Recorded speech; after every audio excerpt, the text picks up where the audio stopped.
नमस्कार, राष्ट्रपोस्ट में पवन केसवानी। आम इंसान आखिर राजनीति से जुड़ना क्यों नहीं चाहता है? क्योंकि आम लोगों को यकीन है कि यहाँ अच्छे लोग नहीं आते हैं। अरविंद केजरीवाल जो खुद को कभी कट्टर ईमानदार बताते थे, कांग्रेस को जी भर के गालियां देते थे, आज वो कांग्रेस के साथ मिलकर चुनाव लड़ रहे हैं। कांग्रेस के विरुद्ध कही गई उनकी बातें आज सोशल मीडिया में ट्रेंड कर रही है। दिल्ली के शराब घोटाले मामले के मनी लॉन्ड्रिंग के आरोपी अरविंद केजरीवाल को सुप्रीम कोर्ट ने चुनाव प्रचार के लिए आज़ादी दी है, यानी जमानत दी है। ऐसी जमानत मिलने पर आसाम के मुख्यमंत्री हेमंत बिस्वा शर्मा ने उन्हें चोर बताते हुए चुनौती दी है कि उन्हें जमानत नहीं लेनी थी। खुद को कभी अन्ना हजारे का वारिस या उत्तराधिकारी घोषित करवाने वाले अरविंद केजरीवाल को दिल्ली की कुर्सी क्या मिली, वो शायद भूल गए कि उनके तमाम वीडियो लोगों के पास उपलब्ध है। ऐसे वीडियो देखने के बाद भला आखिर कोई क्यों राजनीति से जुड़ना चाहेगा? अरविंद केजरीवाल की इस हकीकत के अलावा छत्तीसगढ़ में जिस तरह से कांग्रेस के बीच दो फाड़ होते जा रहा है, पुराने उप मुख्यमंत्री टी.एस. सिंहदेव ने एक इंटरव्यू के दौरान एक बहुत बड़ा खुलासा किया है। लोकसभा चुनाव के दौरान जिस तरह से बदजुबानी होती जा रही है, जिस तरह से लोग औरंगजेब और अकबर के बारे में बताने की कोशिश कर रहे हैं कि किस तरह से कांग्रेस का तुष्टीकरण होता जा रहा है, कौन किसका वारिस है, किसने मां का दूध पिया है, तमाम ऐसी बातें और तल्ख बयानबाजी को समझने से पहले हमें अरविंद केजरीवाल की उन बातों को सुनना समझना चाहिए जो कांग्रेस के लिए कह रहे थे। वही कांग्रेस जिसके साथ आज आम आदमी पार्टी गठबंधन में दिल्ली और अन्य जगह चुनाव लड़ रही है। कांग्रेस ने सारे कुकर्म किए, कोयला खा गई, लोहा खा गई, 2G खा गई और आगे कर दिया मनमोहन सिंह को। कुछ नहीं बोलता मनमोहन सिंह, आगे कर दिया, साइन करा दिया फाइलों पे। क्या बेल मिला? बोले आप चोर हैं लेकिन आप 1 महीना का कैंपेन करो। वो बेल बोलता है क्या? कोई रेस्पेक्टफुल लोगों बेल लेगा ही नहीं, बोलेगा आई पोलाइटली डिक्लाइन। और क्या बेल है कि आप जाओ 1 तारीख फिर वहां पर आ जाओ। सुप्रीम कोर्ट के जस्टिस संजीव खन्ना और दीपंकर दत्ता की खंडपीठ ने जिन शर्तों पर अरविंद केजरीवाल को जमानत दी है, जमानत की उन शर्तों को जानने समझने के बाद कोई स्वाभिमानी या आत्मसम्मानी व्यक्ति कभी शायद जमानत ही नहीं लेता, लेकिन ऐसा माना जाता है कि स्वाभिमानी और आत्मसम्मानी व्यक्ति आज के दौर की राजनीति नहीं कर सकता। यही कारण है कि अरविंद केजरीवाल, उनके समर्थक जिस तरह से जश्न मना रहे हैं, जिस तरह से मशीन बुलवाकर अपने ऊपर फूलों की वर्षा करवा रहे हैं, ऐसे माहौल के लिए हम कह सकते हैं ये शायद बेशर्मी की पराकाष्ठा नहीं है तो और क्या है। ऐसी जमानत पे गजब तो तब हो गया जब ईडी ने दलीलें दी और बताया कि खालिस्तानी समर्थक से लेकर झारखंड के पुराने मुख्यमंत्री हेमंत सोरेन तक जमानत मांग सकते हैं, क्योंकि जिन कारणों से अरविंद केजरीवाल को सिर्फ चुनाव प्रचार के लिए जमानत दी जा रही है वो दलील कहीं से सही नहीं है। लेकिन ईडी की दलीलों को सुप्रीम कोर्ट ने नहीं माना और वो किया जो इसके पहले कभी नहीं हुआ। अरविंद केजरीवाल आखिरकार जमानत पर बाहर आ ही गए। सुप्रीम कोर्ट के इस फैसले के बाद सोशल मीडिया में तीखी बहस छिड़ी हुई है। नए दौर की मीडिया यानी सोशल मीडिया में खासकर युवा वर्ग अपने तर्क खुलकर रखते हैं और समझने की कोशिश करते हैं कि आखिर अदालत के ऊपर क्या कोई दबाव कायम होगा या वहां बैठे विद्वान न्यायाधीश किन कारणों से जमानत दे रहे हैं, जबकि इसी तरह के ढेर सारे अनेक मामले हैं। बावजूद इसके अरविंद केजरीवाल को सिर्फ और सिर्फ चुनाव प्रचार के लिए जमानत दे दी गई। यहाँ गौर करने वाली बात यह है कि जमानत देने के लिए जो आवश्यक शर्तें होती है उनमें प्रावधान होता है कि जमानत पर निकलने के बाद वह लापता तो नहीं हो जाएगा, सबूतों से छेड़छाड़ तो नहीं करेगा, गवाहों को धमकाएगा तो नहीं, गवाहों की हत्या तो नहीं करेगा, किसी अन्य आपराधिक मामले को अंजाम तो नहीं देगा, आदि ऐसे कई बिंदु होते हैं। लेकिन अरविंद केजरीवाल तो मुख्यमंत्री हैं, शक्तिशाली भी हैं। ऐसे में इन बिंदुओं पर न्यायिक सिद्धांत के तहत नजर डालना महत्वपूर्ण है। इसके साथ यह भी महत्वपूर्ण है कि अगर चुनाव प्रचार के नाम पर जमानत मिलती है तो ऐसी याचिकाओं की लंबी लाइन लग जाएगी, क्योंकि भारत में लगभग हर साल कहीं ना कहीं चुनाव होते रहते हैं। इसमें पंचायत से लेके लोकसभा तक के चुनाव शामिल हैं। जमानत देते हुए माननीय सर्वोच्च न्यायालय ने ये शर्त भी लगाई है कि जिस शराब घोटाले मामले में अरविंद केजरीवाल बंद हैं उस मामले के बारे में कोई बयानबाजी नहीं करेंगे। यानी अदालत ने उन्हें सीधे तौर पर कोई दोष मुक्त नहीं किया है। शराब घोटाले के मामले में निचली अदालत से लेके हाई कोर्ट तक ने जमानत देने से इनकार कर दिया था, लेकिन विशेष परिस्थितियों में सुप्रीम कोर्ट ने जमानत दी है। तो इस पर आज तीखी बहस हो रही है। अरविंद केजरीवाल जैसे लोगों के कारण ही शायद आम आदमी राजनीति से जुड़ने से परहेज करता है। वैसे हमारे देश में ऐसे लोगों की कमी नहीं है जो राजनीति को अपना प्रोफेशन बनाना चाहते हैं। कुछ लोगों को ये पुश्तैनी कारोबार के रूप में मिला है। राजनीति को ये अपना धंधा बनाकर जिस तरह से कैरियर बनाते हैं, जिस तरह से गलत कामों में लिप्त रहते हैं, राजनीति के माध्यम से देश की जनता के साथ धोखा करते हैं, ऐसे लोगों की कमी नहीं है। यदि देश के सबसे बड़े राजनीतिक खानदान की बात की जाए तो वो गांधी परिवार है। राहुल गांधी ने जब से बिना पढ़े भाषण देने की कोशिश की है, अक्सर वो कुछ ऐसी गलतियां कर जाते हैं जिससे वो हंसी का पात्र बन जाते हैं। दरअसल पीएम नरेंद्र मोदी से वो अक्सर अपनी तुलना करते हैं। बीते 23 सालों से मुख्यमंत्री और 10 साल प्रधानमंत्री रहने का जो उनका कार्यकाल रहा है, और बीते 40 साल से जिस तरह से वो संगठन में रह के काम कर रहे हैं, जिस तरह से प्रधानमंत्री नरेंद्र मोदी की तपस्या रही है, उसके मुकाबले राहुल गांधी कहीं नहीं ठहरते। बावजूद इसके कई बार राहुल गांधी कुछ ऐसी बातें कह जाते हैं जिसका उन्हें खुद को अर्थ नहीं पता होता। लोग उन्हें ध्यान से सुनते हैं, समझने की कोशिश करते हैं कि आखिर राहुल गांधी बोलना क्या चाह रहे हैं। राहुल गांधी का ऐसा ही एक वक्तव्य सोशल मीडिया में चर्चा में बना हुआ है। आज भी आप गौर करें और समझने की कोशिश करें। यदि आपको समझ में आए तो हमें जरूर बताएं कि आखिर राहुल गांधी यहाँ बोलना क्या चाह रहे थे। क्या करने लगा मैं, जैसे आप मेरे पास आए तो नॉर्मली जब व्यक्ति बात करता है तो वो सोचता है कि ठीक है मैं यहां हूं, मैं सुन रहा हूं। मैं क्या करने लगा, मैं आपकी पोजीशन लेने लगा।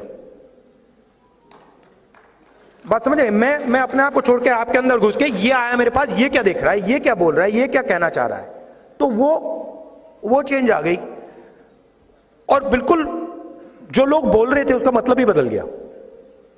शायद इन्हीं कारणों से राहुल गांधी की पार्टी यानी कांग्रेस पार्टी में सब कुछ ठीक नहीं चल रहा है। बड़ी संख्या में लोग कांग्रेस छोड़कर भारतीय जनता पार्टी में शामिल हो रहे हैं। यह इस बात का संकेत है कि जो दशकों से कांग्रेस के साथ जुड़े हुए थे उनका विश्वास अब कांग्रेस में नहीं रहा, क्योंकि कांग्रेस का पर्याय बन चुके राहुल गांधी अक्सर अपने बयानों के कारण कांग्रेस के कार्यकर्ताओं को शर्मिंदगी का एहसास कराते हैं। कमोबेश ऐसे हालात छत्तीसगढ़ में भी है, जहां भूपेश बघेल कांग्रेस के सर्वे सर्वा बने हुए हैं।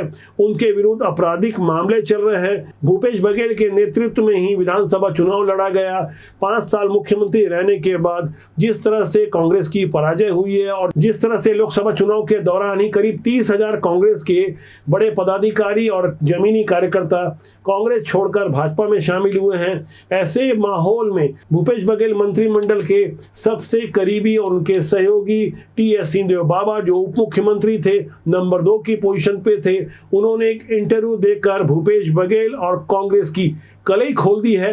दैनिक भास्कर को दिए गए इस इंटरव्यू में टी.एस. सिंहदेव ने कई चौंकाने वाले खुलासे किए हैं। साफ तौर पर कह रहे थे कि उनकी पार्टी के अंदर कोई नहीं सुन रहा था। मंत्री रहने के बावजूद प्रशासनिक अधिकारी उनके आदेश के उलट करते थे। ऐसे माहौल में वो चुनाव नहीं लड़ना चाहते थे। लेकिन जिस अंबिकापुर को टी.एस. सिंहदेव और कांग्रेस की राजनीति का पर्याय माना जाता था, उसी अंबिकापुर से उनकी पराजय हुई है। न केवल अंबिकापुर बल्कि समूचे सरगुजा संभाग जहां से टी.एस. सिंहदेव आते हैं, 14 की 14 सीटें कांग्रेस के हाथ से निकल गई, जबकि 2018 के विधानसभा चुनाव में 14 की 14 सीटें कांग्रेस के पास थी। टी.एस. सिंहदेव ने क्या कहा दैनिक भास्कर को, आप उनकी चंद बातों को सुने। मैं देख रहा था कि यहाँ खास करके प्रशासन जिस तरह से कार्रवाई कर रहा है, वो कांग्रेस के हम लोगों के साथ जुड़े हुए साथियों के खिलाफ, मेरे स्वयं के खिलाफ तो कर ही रहा था। ज्वलंत उदाहरण उसके तत्कालीन एक कलेक्टर झा जी थे, वो थे जिनको इस बात का भी संकोच नहीं था, वो इस बात को भी नहीं सोच पाए कि भारतीय प्रशासनिक सेवा के अधिकारियों की मीडिया में क्या बोलना है उसकी भी कभी कभी कोई सीमाएं होती रही होंगी। वो मेरे खिलाफ बोल रहे थे कि हाँ इनके खिलाफ कोई रिपोर्ट आई, हम जांच करेंगे, कार्रवाई करेंगे। उससे जो वातावरण बन रहा था वो अनुकूल नहीं था। और अपने साथ के जो लोग थे उनको भी पीड़ा हो रही थी, उनके ऊपर जब उनके काम है तो काम नहीं होने दिए जा रहे थे। कई जगह ये बोल दिया जा रहा था, अच्छा नहीं वहाँ का है तो नहीं, कहीं और से लिखा के लाओ तो हम करेंगे। इसलिए मैंने ये निर्णय किया था कि अब समय लगता है कि आ गया है कि मेरे को जनप्रतिनिधित्व के क्षेत्र से हट जाना चाहिए। लोगों के बीच में तो आदमी रहेगा ही।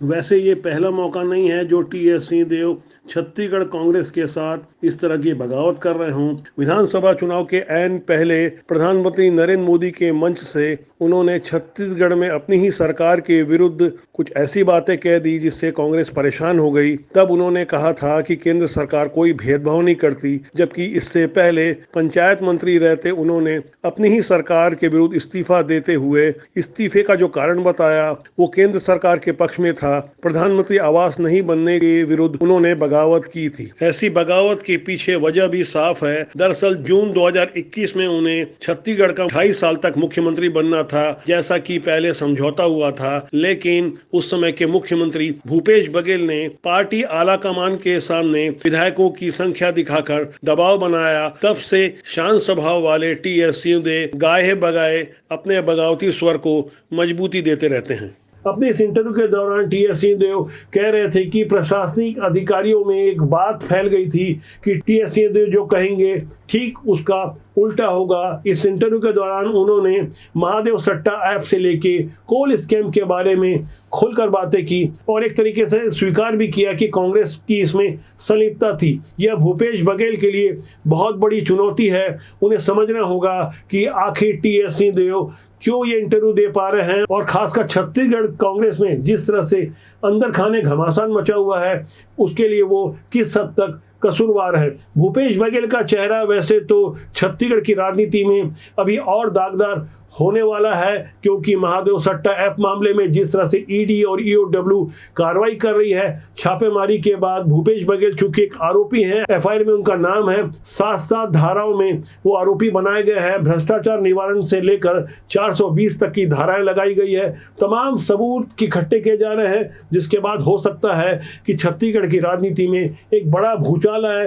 भूपेश बघेल की गिरफ्तारी कब होगी यह कह पाना मुश्किल है, लेकिन जिस तरह से कार्रवाई चल रही है, जिस तरह से शिकंजा कसा जा रहा है, जिस तरह से टी.एस. सिंहदेव भी स्वीकार कर रहे हैं कि हजारों करोड़ का ये जो सट्टे का कारोबार चल रहा था, इसके विरुद्ध विधानसभा से लेकर प्रशासनिक स्तर पर जो कार्रवाई होने वाली थी या हो सकती थी वो नहीं हुई। यहाँ गौर करने वाली बात यह है कि कांग्रेस के नेता उनके समर्थक ये प्रश्न उठाते हैं कि महादेव सट्टा ऐप हो या ड्रीम 11 जैसे तमाम ऐसे ऑनलाइन सट्टा गेमिंग ऐप है, इन पर परमानेंट बैन क्यों नहीं लगा दिया जाता। तो इस बारे में जो एक ताजा जानकारी मिली है वह यह है कि हाल में ही केंद्र सरकार की ओर से महादेव सट्टा सहित तमाम ऐसे गेमिंग बैटिंग ऐप पर जो प्रतिबंध लगाया गया था, सेम डेट उन्होंने अलग से एक डोमेन प्राप्त कर लिया। मिलते जुलते नामों से सट्टे का कारोबार फिर से फल फूल रहा है, क्योंकि केंद्र सरकार अपने ओर से कानून ला करके भी जो कार्रवाई कर सकती थी, लगता है वो कार्रवाई नाकाफी है। अभी बहुत ज्यादा आवश्यकता इस बात की है कि राज्य से लेकर केंद्र तक इसके विरुद्ध कड़ाई से पालन हो और आरोपियों के विरुद्ध और सख्त कार्रवाई हो, तभी देश और समाज का भविष्य बच सकेगा। जो बेरोजगार युवा खासकर ऐसे ऑनलाइन सट्टा के सजबाग में फंसते जा रहे हैं, अगर मैं अकेले भिलाई शहर की बात करूं, छत्तीसगढ़ का ये औद्योगिक शहर, यहाँ से 700 से 800 युवा गायब हैं। बड़ी संख्या में पुलिस के कर्मचारी भी संलिप्त हैं। जांच में ये सारी बातें सामने आ चुकी है। यहाँ छिपाने लायक कुछ नहीं है। ऐसे में आवश्यकता इस बात की है कार्रवाई वृहद स्तर पर हो, सिस्टम में बैठे हुए लोग ईमानदारी से काम करें। यदि सिस्टम में बिक जाएगा तो कार्रवाई कैसे होगी, और यदि कड़ी कार्रवाई नहीं होगी तो जाहिर तौर पर उंगली तो सिस्टम पर उठेगी ही। इस समय देश में लोकसभा चुनाव का माहौल है। 5 महीना पहले विधानसभा चुनाव के दौरान छत्तीसगढ़ में महादेव सट्टा ऐप का जो घोटाला है, जिसमें भूपेश बघेल भी आरोपी बनाए गए हैं, उनके विरुद्ध मनी लॉन्ड्रिंग से लेकर एक्सटॉर्शन मनी लेने का आरोप है। ये एक बड़ा चुनावी मुद्दा भी बना था, लेकिन लोकसभा चुनाव आते आते तक हिंदू मुस्लिम के अलावा तमाम ऐसे ढेर सारे नए मुद्दे आ गए हैं जिस पर हमें गौर करना होगा कि परिस्थितिवश आखिर देश के प्रधानमंत्री को ये क्यों कहना पड़ रहा है कि उन्हें ऐसी ऐसी गालियां दी जा रही है जो एक वर्ग विशेष को अच्छी लगे। क्यों मोदी की कब्र खोदने की बात हो रही है? मोदी वैसे तो हिंदू हैं और कब्र किनकी खुदती है और कब्र किनकी खोदी जाती है ये देश दुनिया अच्छी तरह जानती है। आखिर प्रधानमंत्री को ये सब क्यों कहना पड़ा? उनके एक शब्द को आप गौर करें। ये नकली शिवसेना है जो मुझे जिंदा गाड़ने की बात करती है और मुझे गाली देते हुए भी ये लोग तुष्टीकरण का पूरा ध्यान रखते हैं। मोदी की कब्र खुदेगी, मोदी को जिंदा गाड़ देंगे और इसमें भी अपने वोट बैंक को पसंद आए वही गाली दागोगे क्या? जब मोदी जैसा चौकीदार हो, इसने अपनी मां का दूध पिया है जो आपका हक छीन सकता है। वैसे तो देश में एग्जिट पोल पर फिलहाल बैन लगा हुआ है, लेकिन जो हालात बता रहे हैं कि भारतीय जनता पार्टी के पक्ष में पूरी तरह से माहौल बन चुका है। लेकिन इसमें अभी भी ये शंका बनी हुई है कि 400 पार का नारा किस हद तक सफल हो पाता है। ऐसे चुनावी माहौल में हर दिन कुछ नए रंग देखने को मिल रहे हैं। यूपी के फायर ब्रांड मुख्यमंत्री योगी आदित्यनाथ ने गुंडों की गर्मी उतारने वाली जो दलील दी, उनके एक एक शब्द पे गौर करें। वैसे योगी आदित्यनाथ को मौजूदा प्रधानमंत्री नरेंद्र मोदी का उत्तराधिकारी मानकर सोशल मीडिया में अनेक पोस्ट डाली जाती है। करोड़ों लोगों में उनकी लोकप्रियता यूं ही नहीं है। योगी आदित्यनाथ अपनी साफगोई के कारण जाने जाते हैं। सुनिए योगी आदित्यनाथ का ये ताजा बयान। जब चुनाव आते हैं तो इन गुंडों की गर्मी चढ़ने लगती है। ऐसे लगता है जैसे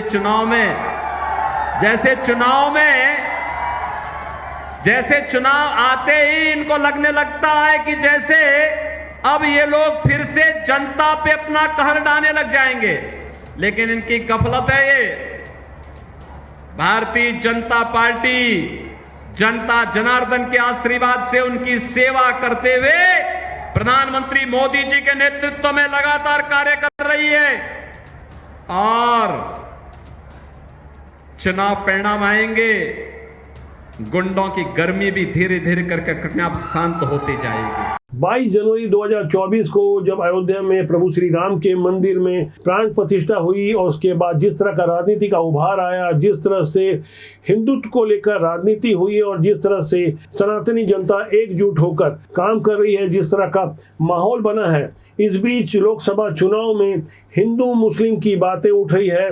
लोग समझने की कोशिश कर रहे हैं कि आखिर अब तक देश में होता क्या रहा था, किस तरह से देश में तुष्टीकरण को हवा दी जाती रही। इस बीच राहुल गांधी का मानना है कि पिछले बार से हमें ज़्यादा सीटें मिलेगी और वो लिख के कुछ देना चाहते थे। साफ तौर पर कह रहे हैं कि मैं लिख के देता हूं कि भारतीय जनता पार्टी के नेतृत्व वाली सरकार नहीं बनेगी और नरेंद्र मोदी प्रधानमंत्री नहीं बनेंगे।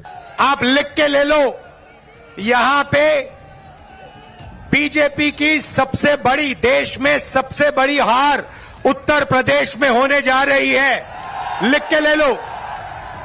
ऐसी कुछ दलीलें वो उस यूपी में दे रहे थे जहां 80 सीटें हैं। 2019 में उन्हें मात्र 1 सीट मिली थी। तब पूरे देश में कांग्रेस ने 2019 में 399 सीटों पर चुनाव लड़ा था। इसके बावजूद गजब का कॉन्फिडेंस है या ओवर कॉन्फिडेंस है, इसे आपको समझना होगा। राहुल गांधी का मैंने आपको कुछ पुराना वक्तव्य बताया था जिसे सुनने के बाद किसी को भी हंसी आ जाएगी। साफ तौर पर राहुल गांधी के वक्तव्य में कांग्रेस के वामपंथीकरण की झलक मिलने लगी है। जिस तरह से कांग्रेस ट्रैक से उतरती नजर आ रही है, ऐसे माहौल में हैदराबाद के बड़े ओवैसी का एक ताजा बयान फिर से चर्चा में आ गया है। कल तक विक्टिम कार्ड खेलने वाले बड़े ओवैसी कह रहे थे कि हमें मारने के लिए 1 घंटा ले लो, हम देखना चाहते हैं कि भाजपा में कितनी मानवता है। ये मानवता की बात करने वाले बड़े ओवैसी सवेरे कुछ कह रहे थे और शाम होते होते तक उनके सुर कैसे बदल गए, किस तरह से चुनौती देने लगे।